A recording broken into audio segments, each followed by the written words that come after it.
គឺថាម៉េចសម្រាប់ hacker យ៉ាងម៉េចឲ្យមិនហ៊ានទេហើយទេទៅយើងប្រាប់ឯងចុះបើសិនជាឯងមិនសម្លាប់គេចោលទេគេប្រកាសជាបោះសម្លាប់ឯងវិញឡោះខ្ញុំព្រមថ្ងៃស្អែកនេះយើងចាត់កម្លាំងជួនដំណើរ hacker ទៅនគរលើឡងហើយឥឡូវនេះយើងចាត់កម្លាំងទៅស្រុកលីស៊ីងជាមួយនឹងឯងចាំ hacker ទៅដល់ស្រុកលីស៊ីងពេលណាហើយសម្លាប់គេចោលភ្លាមទៅបើសិនជាឯងសម្លាប់គេបានមនុស្សរបស់យើងប្រកាសជាលើកលែងឲ្យឯងរួចហើយឯងប្រញាប់ចាកចេញពីស្រុកលីស៊ីងរត់ទៅឆ្ងាយភ្លាមទៅលោកម្ចាស់លោកនៅខកខ្ញុំទៀតទេប្រាប់មកសាលីហ្វីមនុស្សដែលយើងឲ្យទៅជាមួយឯងនេះគេចាប់ឯងនៅខាងក្រៅអ្នកយាមគ្រាសាលីហ្វីឡើងសេះភ្លាមទៅបាទអរគុណលោកម្ចាស់ដែលទុកជីវិតឲ្យខ្ញុំ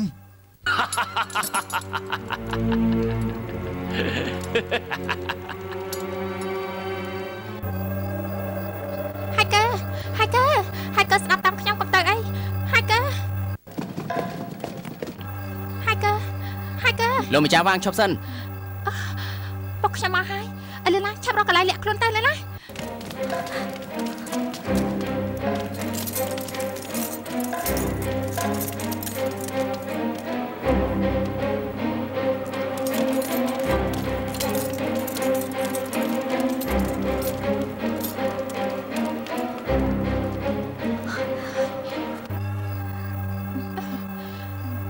លោកជាសម្ដេចខ្ញុំទេ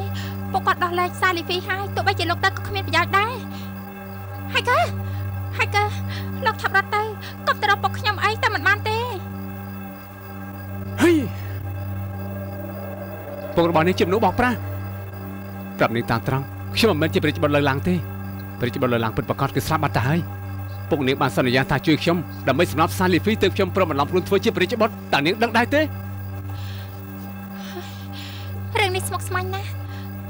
លោកឆាប់រត់ទៅទោះយ៉ាងណាក៏ដោយខ្ញុំជាកូនរបស់គាត់ជាពុកបង្ការរបស់ខ្ញុំលោកឆាប់រត់ទៅ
ម៉ៃនាងនេះគឺទិញហងហ៎អើយលោកម្ចាស់លោកមិនបាច់ខ្លាចទេថ្នាំពុលនេះខ្ញុំផឹកខ្លួនឯងម៉ៃនាងកុំអីណានាងនៅជាមួយខ្ញុំមានសុភមង្គលហើយមិនក៏នាងចង់ស្លាប់ទៅវិញហ៎អីលោកម្ចាស់ខ្ញុំមិនបានថានៅជាមួយលោកទេខ្ញុំលក់ហាងមិញជាគ្រប់យ៉ាងឥឡូវអស់ហើយខ្ញុំមិនចង់រស់ទៀតទេសូម្បីតែកិត្តិយសឈ្មោះជាស្រីខ្ញុំសុខចិត្តលះបង់មកនៅទីនេះបម្រើលោករាល់ថ្ងៃគឺឲ្យលោកជួយសាលីហ្វីចេញពីគុកប៉ុន្តែលោកកុហកខ្ញុំការពិតលោកអត់មានបំណងចង់ជួយខ្ញុំទេលោកចង់បានខ្លួនប្រាំងខ្ញុំប៉ុណ្ណោះមិននាងរងចាំបន្តិចទៀតសិនទៅខ្ញុំមកនេះក៏ចង់ប្រាប់នាងថាពុកខ្ញុំតបសម្បត្តិមកហើយសាលីហ្វីចេញពីគុកធ្វើដំណើរមករកនាងវិញហើយណាឯណាសម្បត្តិឲ្យខ្ញុំមើលលោកចាប់កុហកខ្ញុំទៀតទេសាលីហ្វីអូនជួយបងអស់ពីលទ្ធភាពហើយលោកម្ចាស់ខ្ញុំបកគលរាងកាយឲ្យលោករួចហើយខ្ញុំមិនស្មានសោះថាលោកអត់ជួយខ្ញុំទេលោកកុហកខ្ញុំឈប់វល់លោកទៀតហើយ ខ្ញុំសុកចិត្តស្លាប់ មិននាងនេះស្លាប់មិនបានទេស្លាប់មិនបានទេមិននាងកុំអីមិននាងកុំផឹកដាក់ចុះទៅដាក់ចុះហើយទេ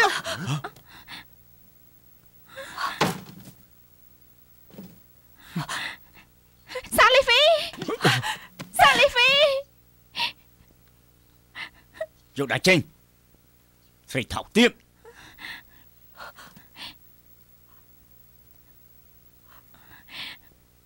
សាលីហ្វី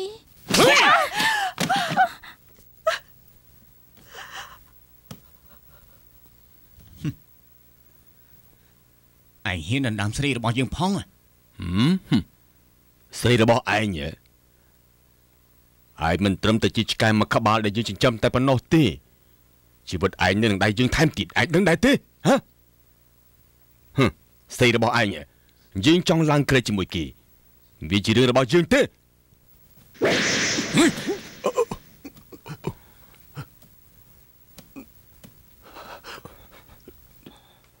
មិនខុសទេ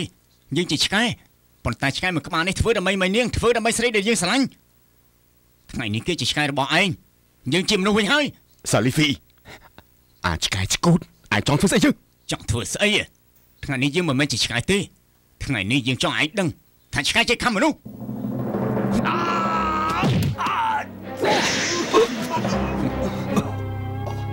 ឯងស្រាំមកច្បាស់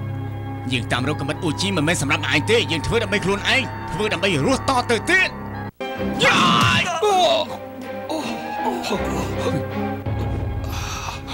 ដើម្បីខ្លួនយើងមានកំបិតអ៊ូជី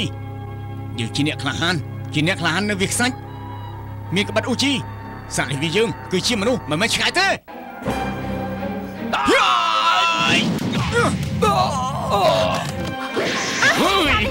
សាលីហ្វីបងកុំសម្លាប់គេអូនណាត់គេទីនេះជាផ្ទះរបស់គេបើសិនជាបងសម្លាប់គេបងត្រូវមានទោសមិនមាត់ទៅស្រីរមលគុណយើងសុកចិត្តចូលគុកធ្វើគ្រប់យ៉ាងដើម្បីនាងសុកចិត្តធ្វើឆ្កែបំរើគេហើយនាងវិញបែរជាឡើងក្រែកជាមួយគេអូនធ្វើដើម្បីជួយបងទេស្រីចង់ឲ្យថយចេញបងសម្លាប់គេមិនបានទេជាចេញទៅ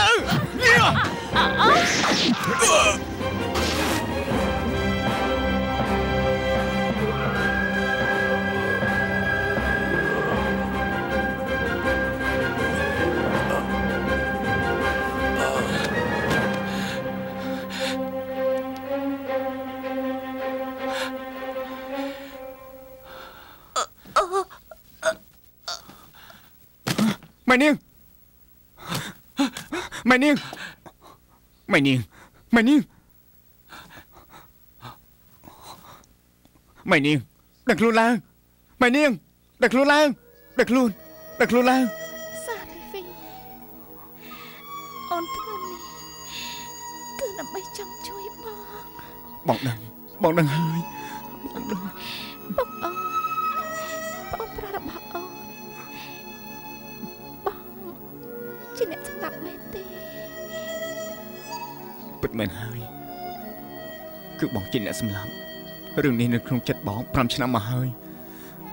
5ឆ្នាំកន្លងមកបងមិនដែលស្រួលក្នុងចិត្តទេបងពិតជាស្ដាយក្រោយខ្លាំងណាស់ប៉ុន្តែមានតែធ្វើដូច្នេះទេទើបយកអូនបានសាលីហ្វីបងស្រឡាញ់អូនដឹងប៉ុន្តែ